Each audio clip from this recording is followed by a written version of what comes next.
पतंजलि योग सूत्र के समाधिपाद का 8वां सूत्र है विपर्ययो मिथ्या ज्ञानम अतद्रूप प्रतिष्ठम।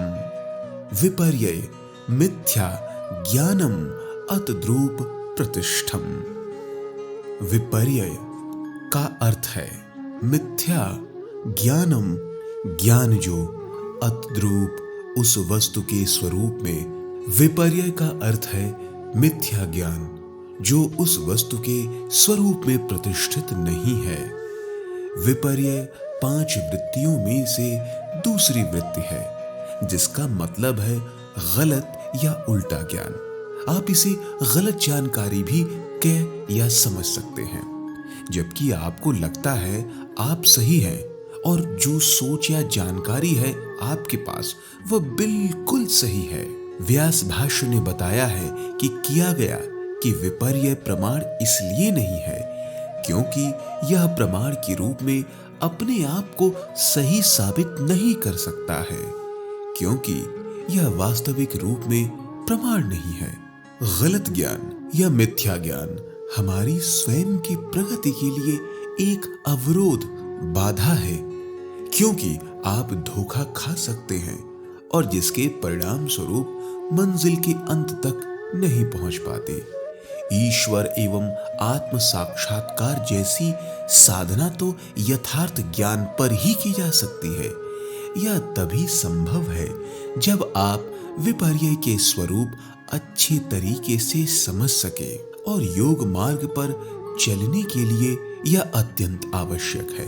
प्रमाण वह साक्ष्य है जो किसी भी विषय, वस्तु या परिस्थिति का वास्तविक ज्ञान कराता है, और वही विपर्यय ठीक इसके विपरीत उल्टा ज्ञान कराता है।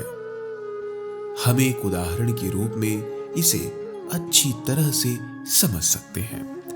आप रास्ते से जा रहे हैं और वहां पर लाइट कम होने की वजह से हल्का सा अंधेरा पसरा हुआ है। चीजें साफ साफ दिखाई नहीं दे रही हैं। एक रस्सी का टुकड़ा पड़ा है जो कि सांप की तरह दिखाई दे रहा है, लेकिन आप संशय की स्थिति में हैं कि और निर्णय नहीं कर पा रहे हैं कि यह सांप है या रस्सी। ऐसी स्थिति में रस्सी के आकार और टेढ़े मेढ़ेपन से सांप होने का अभ्यास सच मालूम पड़ता है और आपको यह स्थिति डरा रही है। लेकिन आपका डर तभी दूर होगा जब आप पास जाकर यह पुख्ता कर लें कि यह वाकई में रस्सी है या सांप। तभी आप इसके बीच के फर्क को अच्छे तरीके से समझ पाएंगे, नहीं तो आपका मिथ्या ज्ञान बना रहेगा। इसलिए महर्षि पतंजलि ने विपर्यय को एक वृत्ति कहा है। मन प्रमाण के तर्क वितर्क और जानकारियों में व्यस्त रहता है, जिससे कि मन मिथ्या ज्ञान और गलत चीजों में उलझ जाता है। अगर आप खुद ही सजगता पूर्वक इसे समझें और कसौटी पर परखें तो पता चलेगा कि मन या तो प्रमाण में लगा हुआ है या झूठे ज्ञान में जो उसे तो सच लगता है लेकिन वास्तविक नहीं होता। अक्सर हम अपने विचार, भावनाएं और सोच दूसरे पर थोपते रहते हैं। हम यह मान बैठते हैं यही सच है, और मन की इसी वृत्ति को विपर्यय कहते हैं।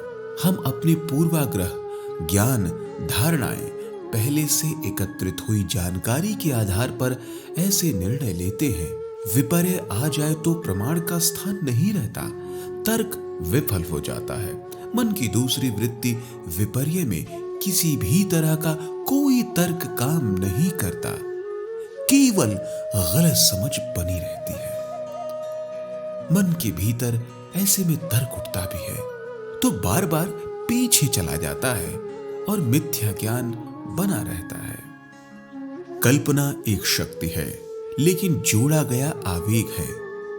एक काल्पनिक शक्ति है, तुम इसका इस्तेमाल कर सकते हो या तुम इसके द्वारा इस्तेमाल किए जा सकते हो, लेकिन यदि तुम इसके द्वारा इस्तेमाल किए जाते हो तो यह घातक होती है, खतरनाक होती है।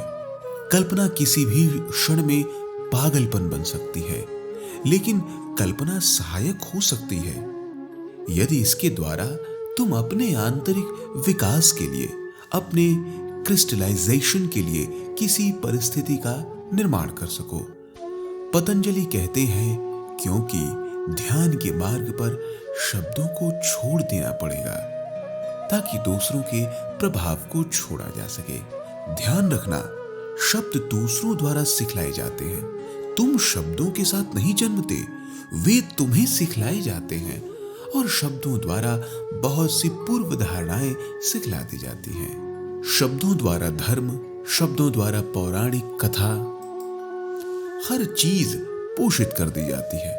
शब्द माध्यम है सभ्यता के, समाज के वाहक हैं, जानकारियों के वाहक हैं। बच्चे इतने आनंदित क्यों होते हैं?